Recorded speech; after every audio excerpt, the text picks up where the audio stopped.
జై శ్రీకృష్ణ. అందరికీ శుభోదయం. ధనుర్మాసంలో 26వ రోజు గోదాదేవి మనకు అందించిన 26వ పాసురం.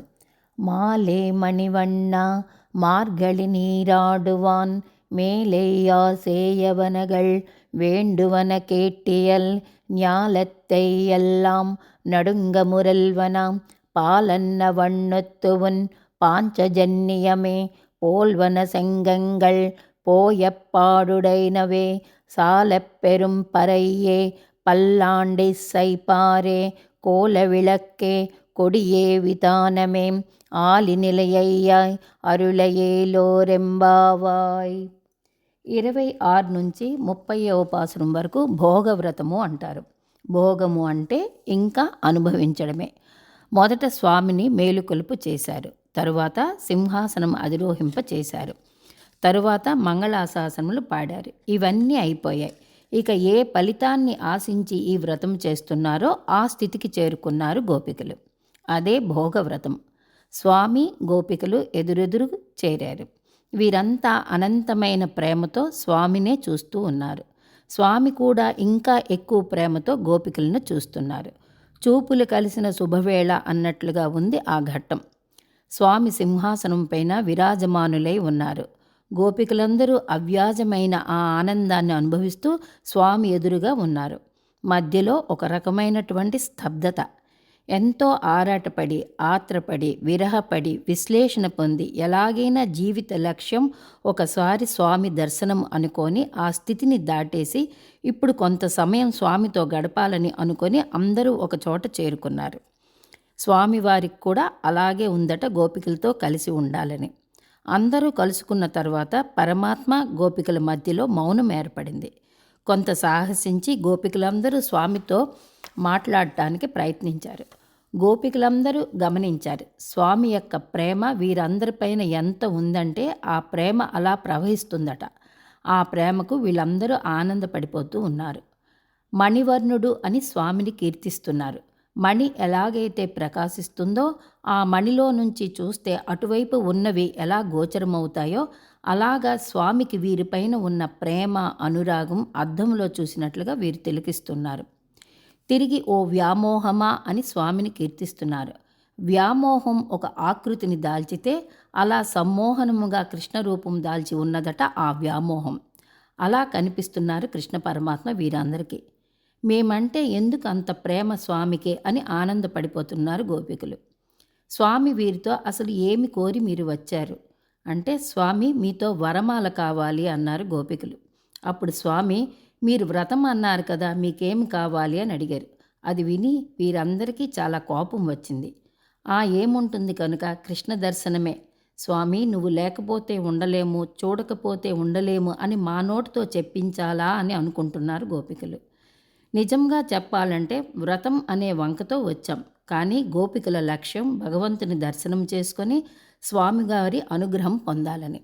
సరే, ఏమి కావాలని అడుగుతున్నారు కదా, చెప్తాం. ఈ వ్రతం చేయడానికి మేమందరం స్నానం చేయాలి. అలాగే మార్గశీర్ష స్నానం కోసం కొన్ని పరికరాలు మాకు కావాలి. ఆ పరికరాలు నీ వద్ద నుంచి తేవాలని మా పెద్దలు చెప్పారు. ప్రపంచమంతా వణికిపోవాలి ఆ శబ్దం విని. ఏమిటా శబ్దం అంటే, నీ యొక్క తెల్లని పాంచజన్యం అనే శంఖం పోలిన శంఖము. అటువంటి ధ్వని వచ్చే శంఖాలు మాకు కావాలి. మామూలు శంఖాలు మాకు వద్దు. శ్రీకృష్ణుని పాంచజన్యం అనే శంఖం ప్రత్యేకత ఏమిటంటే, ఆ శంఖధ్వని చెడ్డవారికి వారిలో ఉన్న శక్తి అణిగిపోయేలా, కృషించిపోయేలా చేస్తుంది. మంచివారికి, ఉత్తములకు ఎంతో ఉత్సాహాన్ని కలిగిస్తుంది. ఆ ధ్వని యొక్క లక్షణం అటువంటిది. స్వామి లోక కళ్యాణం కోసం వ్రతం చేయాలని సంకల్పించాం. ఆ వ్రతం కోసం మాకు ఎన్నో కావాలి. మొట్టమొదటిది పాంచజన్యం కావాలి. శుభకార్యం చేసే ముందు శంఖధ్వని చేస్తాం. శంఖధ్వని అద్భుతమైన ఫలితాన్ని ఇస్తుంది. సర్వోత్కృష్టమైన సుఖశాంతుల్ని ఇస్తుంది. అంత దివ్యమైనటువంటి శంఖాలు మాకు కావాలి. నీ పాంచజన్యం ఎంత శక్తివంతమైనదో, పాలును పోలినటువంటి తెల్లనివి అటువంటి 5 లక్షల పాంచజన్య శంఖాలు మాకు కావాలి. ఇది విని స్వామి తనలో తాను నవ్వుకుంటూ ఇక వెంటనే తన యొక్క పరమపదములో అంటే వైకుంఠములో ఉండేటటువంటి మణి మాణిక్యాలు, రత్నాలు, సహస్రమణి మండపం దగ్గర ఏవేవి ఉంటాయో మొత్తం అన్నీ తీసేసి పాంచజన్యం శంఖాలుగా మార్చేసి గోపికలందరికీ ఇచ్చేశారు స్వామి. గోపికలు ఆనందంతో తీసుకున్నారు. వెంటనే స్వామి ఇంకా ఏమైనా కావాలా అని అడిగారు. ఒక్క శంఖధ్వని సరిపోతుందా స్వామి? రకరకాల మంగళ వాయిద్యాలు కావాలి, మంగళ గీతాలు పాడేవారు కూడా కావాలి. ఏమీ లేకుండా వ్రతం ఎలా చేస్తాం? చక్కగా కీర్తనలు చేస్తూ భజనలు చేస్తూ వాయిద్యాలు పెట్టుకుంటే కదా మంగళకరంగా ఉంటుంది. అందుకు మాకు చక్కగా కీర్తనలు పాడేవారు కావాలి అన్నారు గోపికలు. స్వామి వెంటనే అటువంటి వారు ఎక్కడ ఉన్నారు అన్నారు. స్వామి, నీ దగ్గర వైకుంఠంలో ముక్తులు నిత్యులు నిరంతరం సామవేద గానం చేస్తూ ఉంటారు. వారందరినీ స్వామి మీరు మాకిచ్చేస్తే వ్రతం చేసుకుంటామన్నది ఆండాళ్ళ తల్లి. స్వామివారు సరే అని వారందరినీ గోపికలకి ఇచ్చేశారు. ఇప్పుడు వైకుంఠం అంతా ఖాళీ అయిపోయింది. ఇంకా ఏమైనా కావాలా అని అడిగారు పరమాత్మ. స్వామి, చీకట్లో ఆడపిల్లలం, మేమందరం నగర సంకీర్తనకు వెళ్తున్నాం కదా, మాకు మంగళ దీపాలు కావాలి అన్నారు.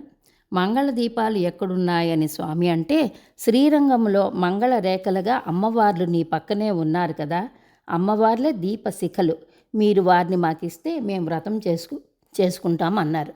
స్వామి అప్పుడు అయ్యో రామచంద్ర, వీరికి మాట ఇచ్చేశాను అని అనుకుంటూ వారిని కూడా ఇచ్చి మీరు అడిగినవన్నీ ఇచ్చేశాను అన్నారు. స్వామి, శుభకార్యం చేసే ముందు ఒక ధ్వజం ఉండాలి కదా అన్నారు. అలాంటి ధ్వజం మాకు కావాలి అన్నారు గోపికలు. అప్పుడు స్వామి ఆ ధ్వజం కొరకు తన వాహనమైన గరుత్మంతుని ఇచ్చేశారు.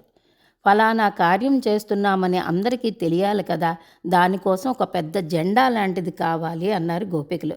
సరే అని కూర్చున్న స్వామివారు లేచి తన కిందనున్న ఆదిశేషుని చుట్టబెట్టి ఇచ్చేశారు.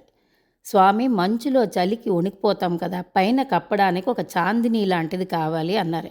ఇంకా నా దగ్గర ఏమీ లేదు, అన్నీ ఇచ్చేశాను కదా అన్నారు స్వామి. నీకెందుకయ్యా, నువ్వు చిన్న బాలుడివి, వటపత్ర సాయివి కదా, నీ పీతాంబరం మాకు ఇచ్చేస్తే చాందినీలా పెట్టుకొని ముందుకు వెళ్తామని స్వామివారితో సరస సంభాషణలు చేస్తున్నారు గోపికలందరూ ఈరోజు పాసురంలో. సరస సంభాషణే కాకుండా అందులో అంతరాంతరములో అద్భుతమైన గంభీరమైన వేదాంత అర్థములు ఇందులో ఉన్నాయని తెలియచేస్తున్నారు ఆండాళ్ళ తల్లి. ఆండాళ్ళ తల్లి యొక్క పాసురం ఇంతటి రసాత్మకంగా మనము అనుభవించుకుంటుంటే తప్పకుండా స్వామి యొక్క అనుగ్రహం మనకు కలుగుతుంది. లోకానికి శుభాన్ని చేకూర్చేటటువంటిది ఈ శ్రీవ్రతం. ఆండాళ్ తిరువడిగళే శరణం.